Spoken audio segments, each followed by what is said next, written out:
Welcome to the Two Disabled Dudes podcast. We believe life is about how we react.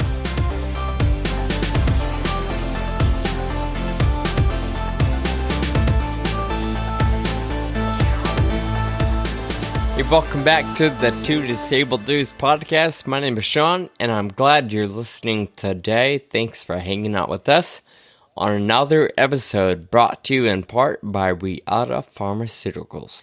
Kyle, what's going on today? Sean, I have some money set aside that I've acquired over the years doing clinical trials.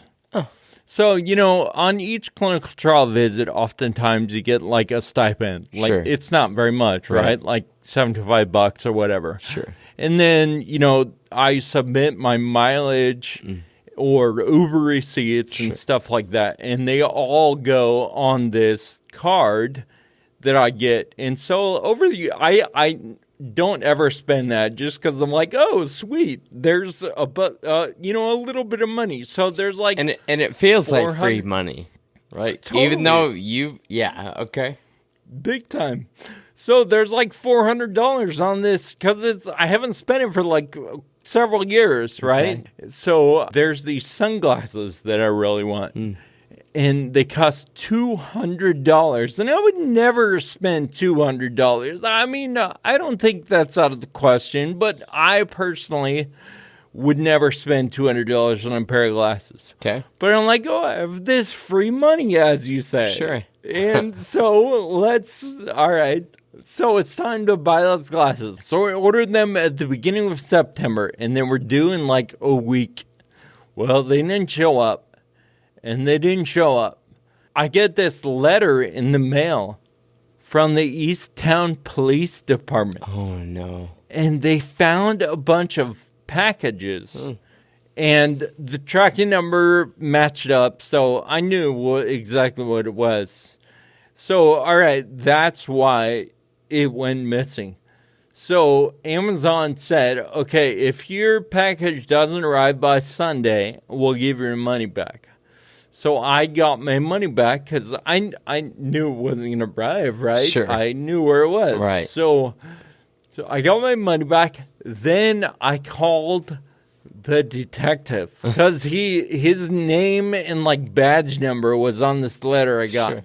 So I called him, and he was appreciative because they're always trying to get information on any case they have open. So I told him what I knew, which wasn't much. All I knew is that, it was sunglasses from Amazon, and he's like, all right. And I told him, I don't know, maybe I felt the pressure of like talking to a police officer. You told them you ran a red light that morning?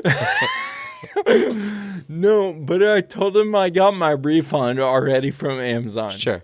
So he's like, all right, so it sounds like it's taken care of on your end, so we'll just destroy the package. I'm like, I thought I was going to get away with a refund and the glasses, right? So anyway, Sneaky. I got my money back, so I reordered these glasses. Sure. Last week. And they were supposed to be here by Friday. They didn't show up. Now they're supposed to be here by today. It's Sunday. Yeah. They're not here yet. Amazon says if I don't receive them by today, they'll give me my money back tomorrow. Huh. So it's just this whole thing where, like, you know what? Maybe I wasn't meant to get these sunglasses. But yeah, maybe you're not supposed to spend $200 on sunglasses. Exactly. Maybe I need to spend on something else. And now I'm curious about what kind of items you would be willing to spend $200 on. Would you spend $200 on a watch? Yeah, I've had a couple Apple Watches because it's quite functional when I'm riding my trike and stuff. How about shoes? I know. I don't think I'll spend $200 on shoes. A belt? Nope. No way. Pants, yeah, I would spend $200 on pants. All right.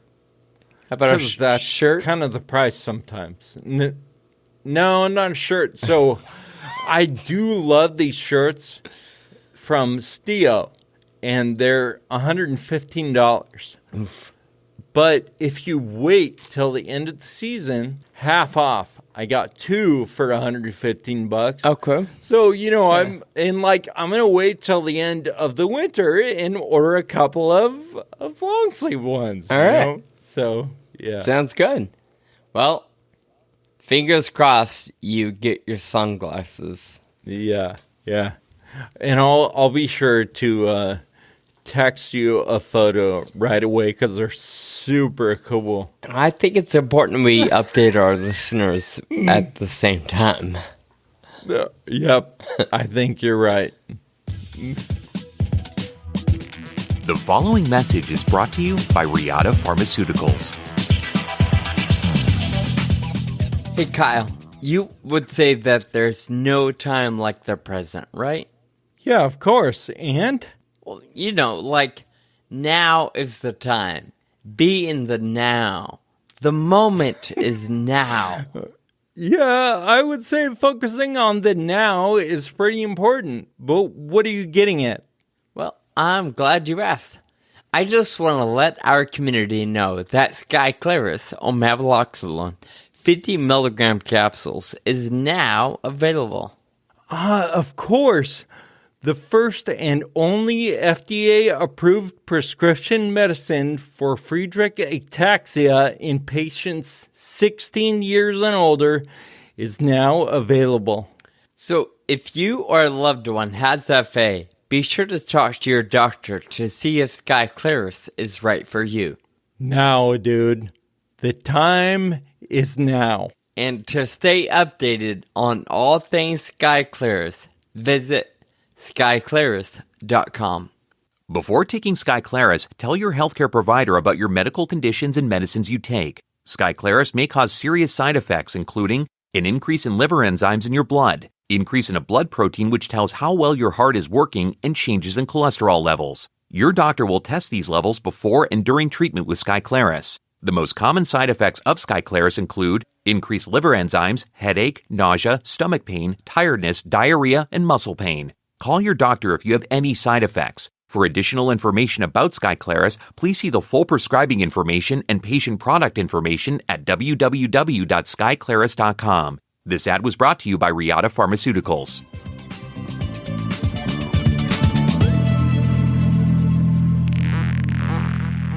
Well, Kyle, I get to share a quote this week, and this one comes from Maya Angelou. If you don't like something, change it.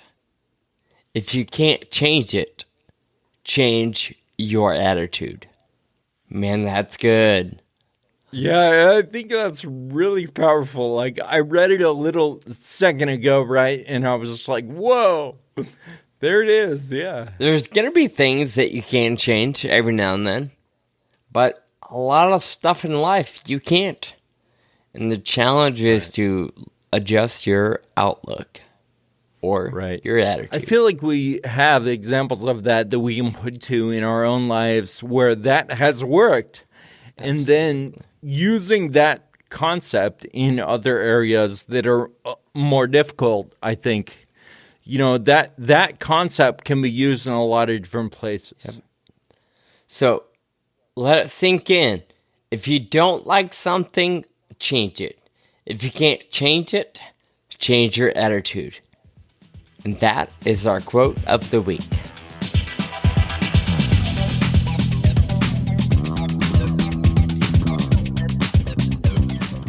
We met Bill and Laura at the Podcast Movement Conference in Denver and were immediately drawn to what they do and how they do it. In fact, Bill's story is what inspired today's quote of the week. Life has a way of throwing things at us that we never expect, never see coming, and a lot of times don't want to deal with.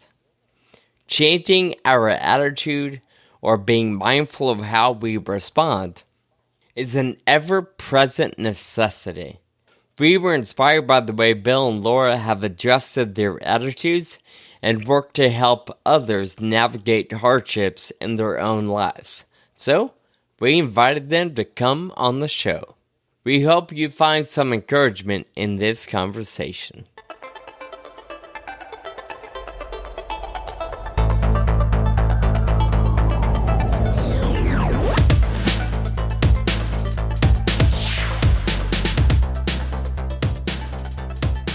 Well, friends, I've been looking forward to this interview because we're introducing you to some new podcasting friends of ours.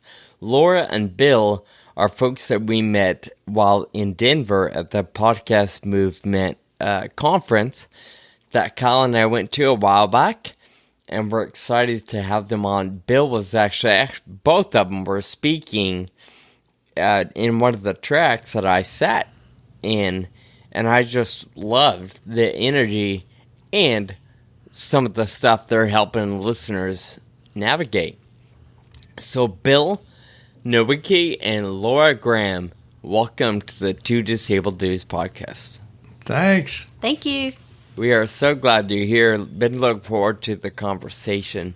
Let's first talk about a little bit of podcasting. It seems to me that, especially Bill, you're a bit of a serial podcaster. Give us a little glimpse as to what you do and how you do it. Right. I started podcasting in 2014, which is back in the old age of podcasting. I love podcasts, first of all, because I like the long form. I think a lot of times we hear so many short clips of things, and I was like, man, I really want to produce a podcast because I love, like I said, I love the format. And I reached out in 2013 and got some help starting my first podcast, Submarine Sea Stories. Did that. It's still out there, but I've really kind of backed off of that. And then I was like, I got to make some money. I need sponsors. So I created Reata Stories podcast, which was really successful. As you know, local podcasting is pretty rare, and local news and local events and things are rare to get going. So I created Reata Stories back in 2016, and then I handed that over to the city this past year, and then launched Navigating Mental Illness Parent Stories in November of last year. So there's a lot going on, but and then I fell in love and married Laura Graham, who's going to be Laura Nowicki fairly soon after we get back from our honeymoon. Oh, wonderful. Yeah. Well, congratulations. Yeah, thank you. During the presentation I heard, you talked about that last podcast you mentioned, Navigating Mental Illness Parent Stories, and how you've worked different elements into storytelling and being of service to your listeners. And it was that particular topic and podcast that you work on that really got my interest and why I wanted to have you on the show today. Can you give us a background as to why you do it and what the purpose of starting it was?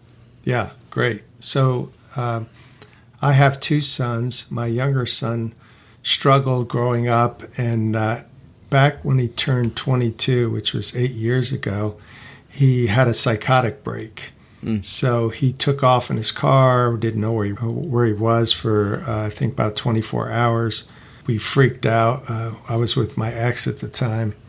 And there's a cop comes to your door and knocks. It's one of the things you just take a deep breath. And the first thing he said is Marietta Police Department said, your son's fine. We found him. He's in Chattanooga. He's been arrested. And it was, he, just got out of the car, stripped off his clothes, and he got picked up for indecent exposure and resisting arrest because he kind of ran away from the cop.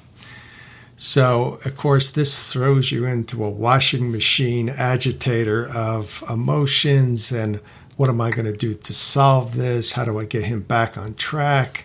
And it's just life-altering.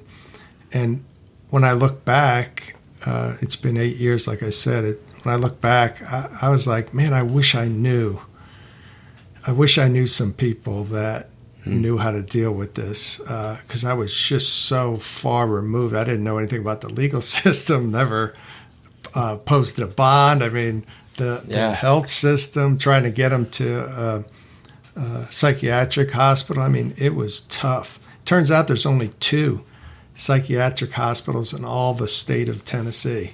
Oh, wow.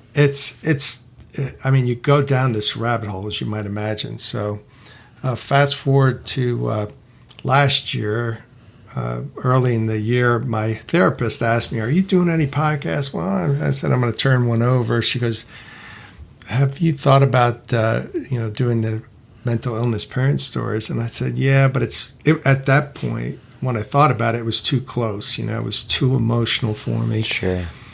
And I'm at a place now where I can. I'm with a lovely person. I'm married to her, and we support one another. We both have stuff, and so we kind of supported one another. And I just thought, if I just listen and allow people to tell their stories, I don't need to try to fix them. I don't need to say anything besides listen.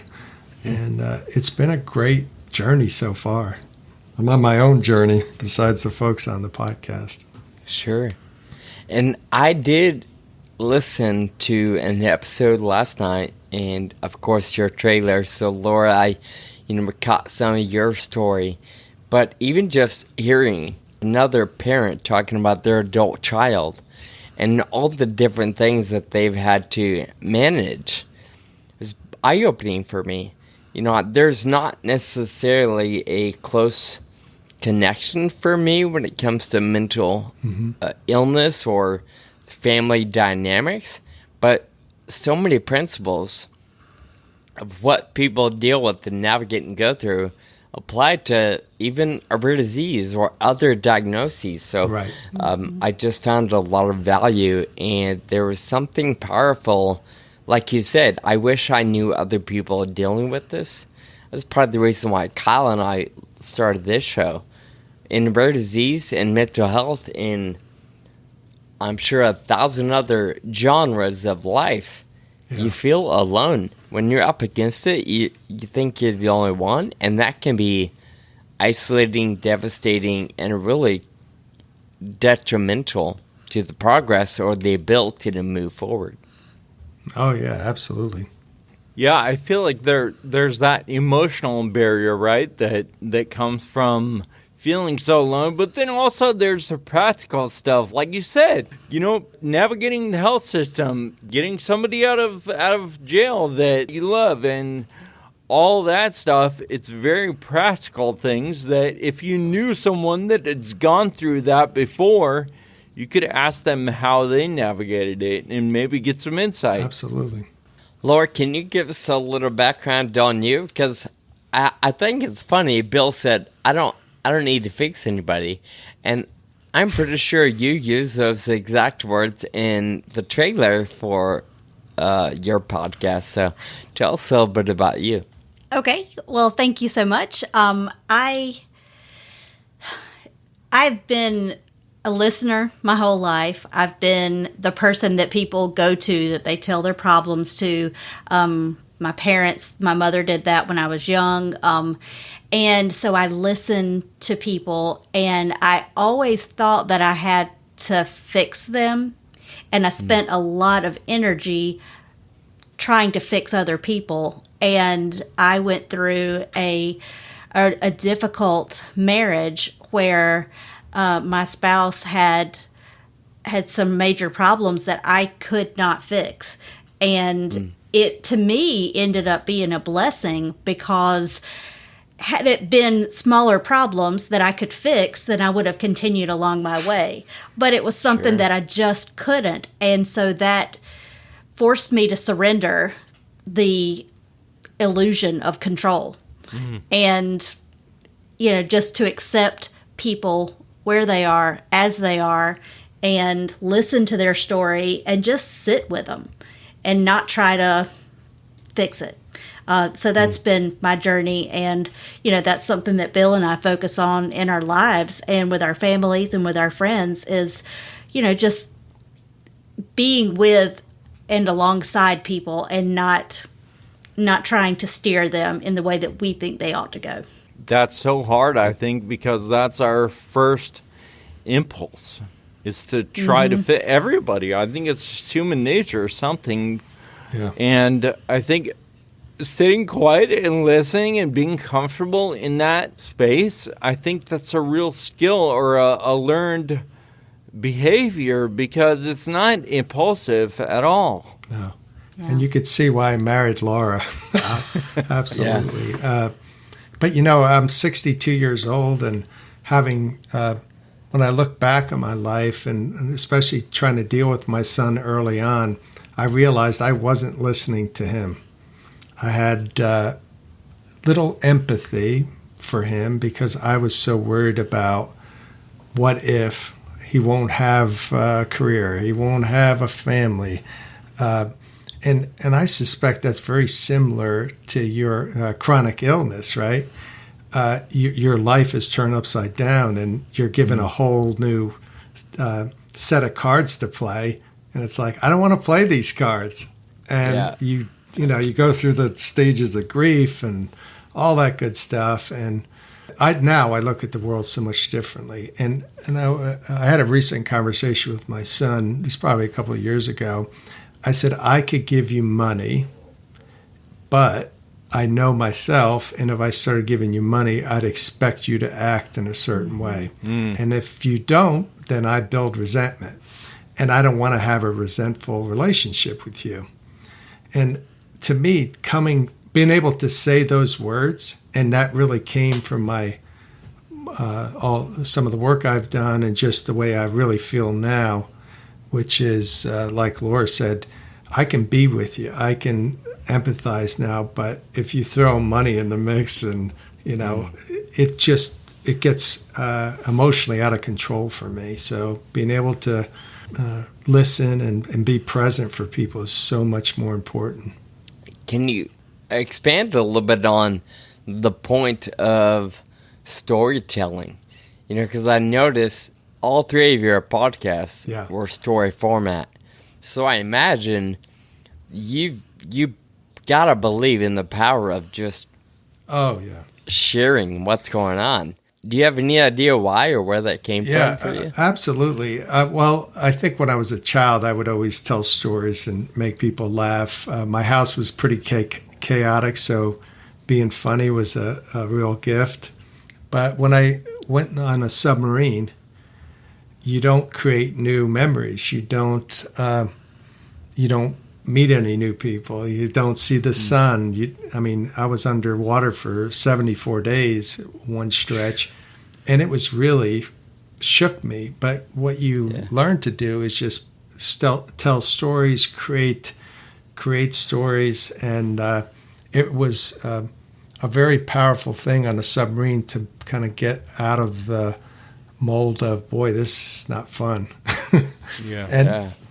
I think just continuing with that theme throughout my life, and you guys, your podcast is the same way, just listening to someone, people connect on such a deep level and an authentic level that it's really transformative. Do you have any examples or any stories you can share about somebody expressing that transformation? Yeah, in one of our episodes, the mother was talking about her emotions of her son with a mental illness, and it was holidays. It was around Thanksgiving, and she didn't want to do anything. She didn't want to celebrate. She didn't want to cook the meal because she was so sad about what was going on with her son, that they were estranged. And she had this epiphany that she wanted to show up for the rest of her family. And she wanted to show up for herself. And that she had a right to find joy in her own life, even if things weren't exactly the way she wanted them to be with her son. And when she was telling this story, both Bill and I were just crying because it was so emotional.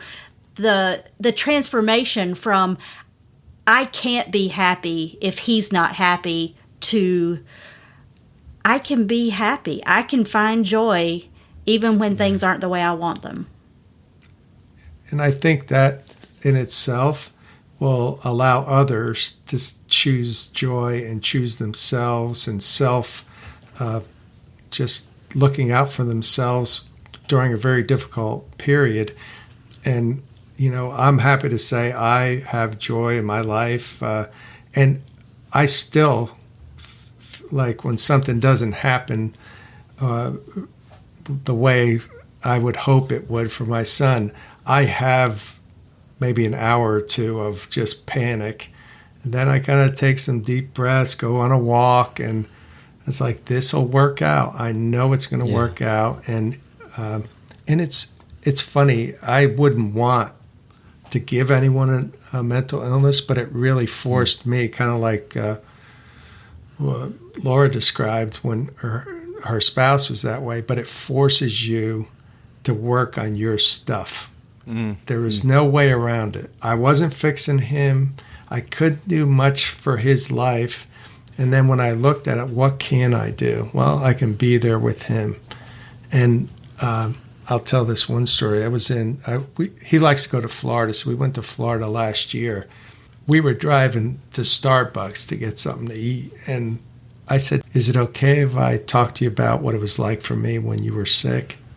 And it went on for a little while, and then I didn't say anything. I just kind of got quiet, and he started sharing what he was going through and how scary he thought about his life. And it was a really defining moment for both of us. And I wasn't asking for it, but I was so glad I did it, and I was so glad I took a chance, being a little vulnerable with him. And like I said, it's really turned our relationship around, just having those frank conversations. There's something about vulnerability and taking a risk that could go either way, right? Yeah. It could be the last time you could talk, or it could be something that opens the floodgates to a much stronger and a richer relationship. And the world needs to take more risk. Yes. In being vulnerable. Yeah. And I look at your lives, I suspect that with a degenerative disease, you had very difficult, vulnerable conversations with the people you love. And what I noticed with my own life, certain people stick around and certain people don't, because it's so much of a roller coaster. Yep. And that roller coaster can be scary. Yeah. For people on the outside, they're like, I don't know how to deal with Bill. I don't know what's going on with Sean. So I'm just going to not call him today or ever. So it's like, okay, it just kind of happens, I appreciate that you talk about the constant changing, in a sense, and I know I'm putting words in your mouth to this, but in one of your episodes that I heard, I don't know if it was you guys or your guests in the moment, but talked about the grief process. Yeah. Because this is different every day. I imagine as a parent, you think about your kids getting married and having babies of their own and all those things and becoming a grandparent. Mm-hmm. And then maybe that doesn't unfold the way you expected. Mm-hmm. And then you throw in that roller coaster. Those sorts of things probably happen all the time. It didn't happen quite the way you hoped or expected. The same is true in the rare disease world and disability. Things, especially in our case, it's progressive. So what was true last year is totally different today. It's ever changing. So being able to share those stories and highlight that process of really grief, where every day you're having to face a different level of grief, I think can be empowering in and of itself and valuable for folks that are listening, whether they're personally connected to disease or mental illness or whatever that challenge may be. Mm-hmm. Stuff's hard for everybody. Oh, yeah. And it's funny that just bringing up that topic and getting to speak at the podcast conference, several people came up and said, hey, that was great. You know, my nephew, my brother, my parents, somebody's parent. And when you hear them talk, it's like a release for them. Yeah. And it's great in a lot of ways, because imagine holding something like that in for years and years. That doesn't end well, I don't think. It probably ages you in more ways than one. Yeah. Yeah. Takes some years off your life. Yeah. And, you know, of course, I spent many sleepless nights, and I'm sure Lord did too, with trying to figure out how am I going to get through this. But now I can sleep. Now I can, you know, I have techniques now. I know to stay healthy. I got to exercise.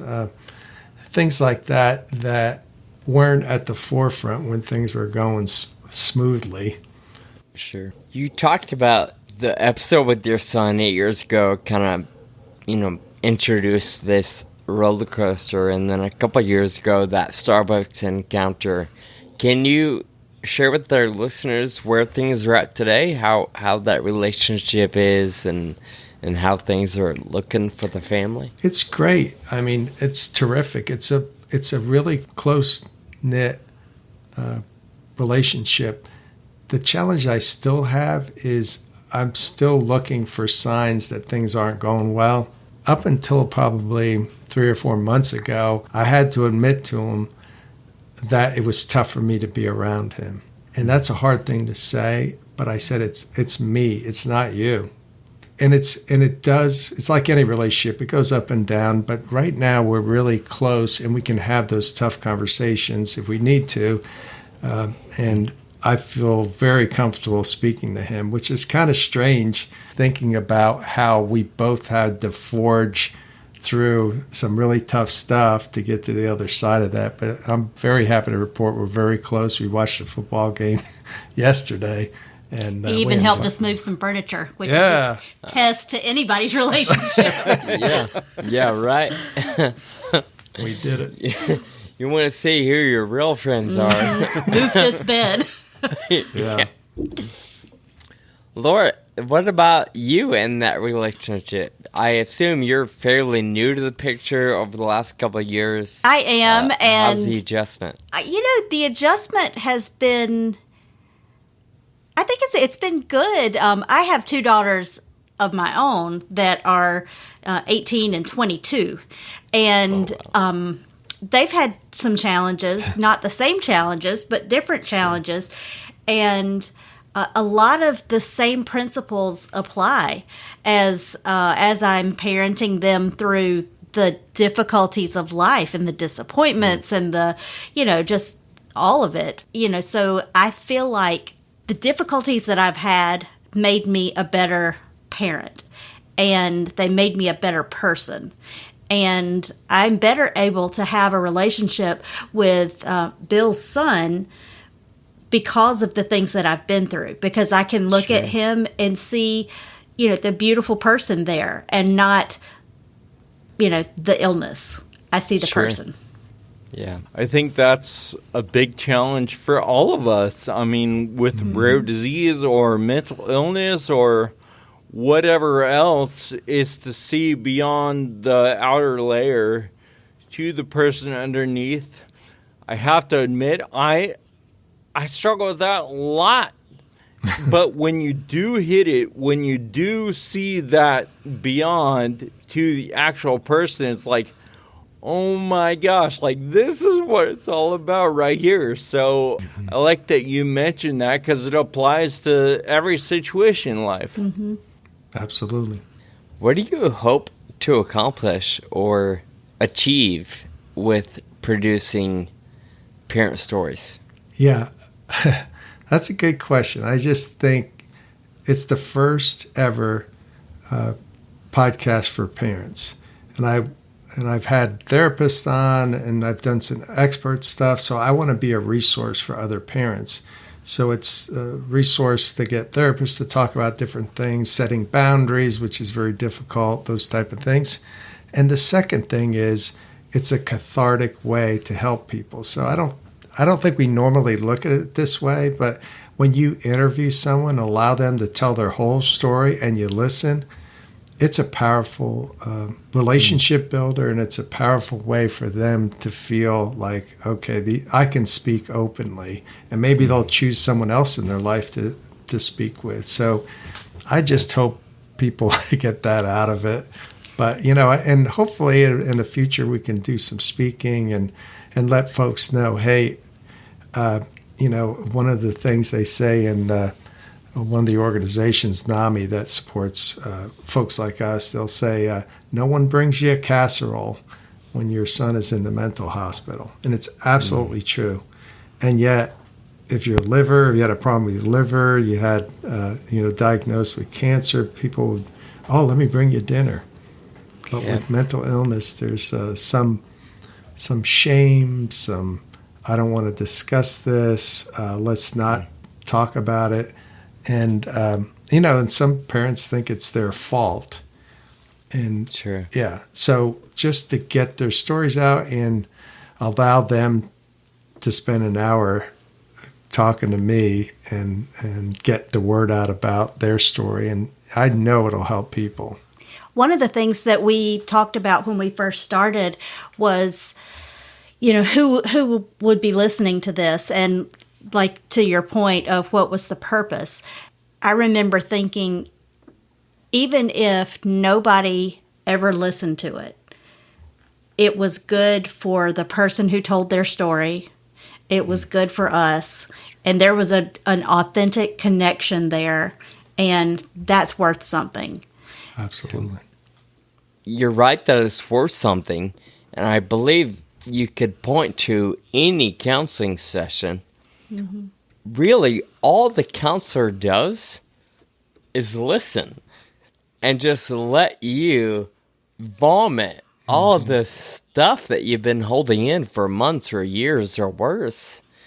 So you make a good point, and I feel like that what we all see and picture, and really the way most counseling sessions work, is that open door of just letting the individual talk.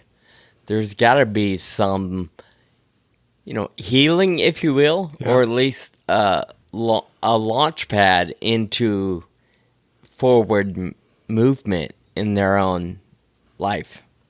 There's another thought that you want to be proud of your children. And, you talk about your children and what's going on in their lives. And when you have a child that is going through a mental illness, you don't get that opportunity. People don't ask. They're afraid to ask what's going on. You don't want to talk about it. So it's nice to be able to let someone talk about their child and talk about, who they were as a young child and, the journey and some of the things that they're doing, and just the ability to talk about them in a positive way is a very powerful thing. Certainly agree with that. Even if nobody listens, it's going to mean something to the individual who's given the opportunity to just talk a little bit. Mm-hmm. Well, before we let you guys go, I want to give you an opportunity to share anything you've learned over the years or any words of wisdom with our listeners. One thing I'll mention is, so when you interview different parents, you see almost like they're different stages. Laura mentioned Dawn's interview about Thanksgiving. That was a pivotal moment for her. So she kind of shifted and say, I deserve happiness. I deserve joy. There's other people that it's all about the meds, the facts. This is what I did. This is what I did next. And there's other folks that have been, kind of been through different stages. They might say at the end, hey, I can't they set boundaries. Like, I don't let my child live with me. I got her a place, or I got him a place, a trailer. And I remember one of the women I interviewed up in New Brunswick, Canada, said she got her a trailer on their land. And it used to be every time she saw him, it was like, he needs a haircut, he's smoking weed, you know. And now she said, I can have lunch with him. And it's such a powerful testament to where you can get. And when you're in the thick of it, you're like, life is never going to get better. This is going to be the best it gets, and it's terrible. And just hearing her talk about that, it's like, hey, I can have lunch with him and go back and have my life, and he has his life. And it's a really beautiful, if you listen to these enough, you'll get that sense, and people will have hope that even though I'm in the middle of it right now, it can get better. It's hard to see beyond the trees right in front of you, right? When you're lost in that forest of chaos. I feel like when you hear somebody else's story, it's a glimmer of hope, right? You can understand that it's possible to be happy, to interact with your child in a healthy way. Like, when you're alone and isolated, those things are so far from reality. And when you hear someone, you're like, oh my gosh, wait, maybe there is some hope for me. I think that's really amazing. Yep. And hopefully folks will get that from the podcast by listening. So can you tell our listeners where they can find you? How do they listen? How do they connect with you guys? Yeah, we're on all the podcast apps, and that's Navigating Mental Illness, Parent Stories. We have a website too, navigatingmentalillness.co. You can reach us there. We have a speak pipe on there. You can leave us comments or whatever. And we'll definitely post your show on that website too. So hopefully folks will get a listen there. Thank you. And one thing I noticed about the couple of episodes I listened to last night, you seem to be constantly open to hearing other people's stories. Mm-hmm. So you invite folks to come on and be a part of the process, and I appreciated seeing and hearing that. Yeah, and also, if you want to be on the show, it's Bill at navigatingmentalillness.co. You can contact me, and we'll hook you up. You guys have been phenomenal. Thanks so much for carving out time and being a part of the Two Disabled Dudes podcast and sharing with us and our listeners what you're doing and how you're navigating life the way you do. Well, thank you so much. Yeah, and we love what you're doing too. It's really touched my heart listening to some of your stories too. Thank you.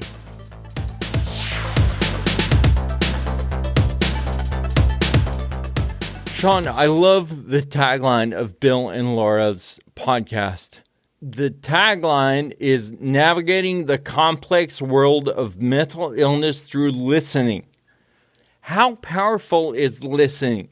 We've all had experiences in our lives where when people are just listening to us, we're able to pour our hearts out, and somehow that makes things better.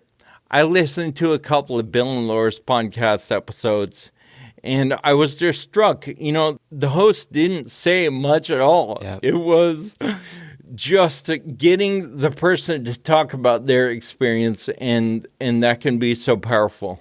It's pretty incredible when somebody is allowed to just share with no pressure for an answer or a solution or an idea or a suggestion. And I like that they don't do that. They just ask questions and let their guests talk, which is probably half the battle so many times for all of us. Exactly. We just keep so much in that we need an outlet to just talk. Sean, I totally agree. And one of those outlets for us, the two of us, is thank you notes. You know, when we express our gratitude, we're able to talk about some of the things that are challenging in our lives and that other people help us with. My thank you note today goes out to my niece and nephew. I gave a talk at their school over the summer, and a few weeks later, they had a free dress day. They wear uniforms at their school. So sometimes they have free dress day where you can wear whatever you want, but you have to donate however much you want, whether it's a couple bucks or a couple hundred, whatever it is. You donate to be able to wear whatever you want. And they did a free dress day for the Friedrichs Ataxia Research Alliance. Wow. And that donation came through as a donation on my fundraising page for Reata Ataxia. And it was really powerful. First of all, it was not a small amount of money. Second of all, it was my niece and nephew. Yeah. Like the power of children and friends to make things happen, and I just really appreciate that. It was a powerful action. So thank you to Notre Dame School in Chico, California. I recently had a small group of folks in a new hire training, and of course it was the first time meeting these two new hires, so I share a little bit of my story and warn them of what they can expect, right? Me kind of being wobbly and maybe losing balance and maybe even falling, so on. So I've just made that a habit to share up front. Well, shortly after I shared, this small group had to walk to a different area of the store for our training, and that included going down a flight of stairs. And as we were approaching the stairs, one of the guys in the group, he's roughly 20 years old, he was in front of me, and he paused and turned and said, "Hey, would you like help down these stairs?" And I don't know why, that just touched me. In one sense, I laughed, or, I chuckled because I'm like, what do you mean? Like, payback? Or, like, what are you thinking? But, I didn't say that. I just bounced head, no, I'm good. Right. But in my head, I'm like, that was incredibly attentive and sweet. Not a lot of people, especially young people, are going to have that kind of awareness of what they heard or something they talked about 20 minutes ago. So anyway, his name is Leo. I'm saying thank you to Leo for having that level of awareness and initiative in offering assistance. And of course, we gotta say thank you to Bill and Laura for joining us today on another episode brought to you in part by Reata Pharmaceuticals. We encourage you to visit twodisableddudes.com for our show notes, where you can find more information on Reata and, of course, links to some of Bill and Laura's work, including the podcast we highlighted today. If you're enjoying the show, we ask you to share it with all of your friends and be sure to subscribe on your favorite podcast app. We look forward to talking again next week. Until next time, keep living with urgency. Thank you for listening to the Two Disabled Dudes podcast. This show is possible with your support. Visit twodisableddudes.com to donate. Connect with us on Facebook, Twitter, and Instagram. And be sure to subscribe on your favorite podcast app.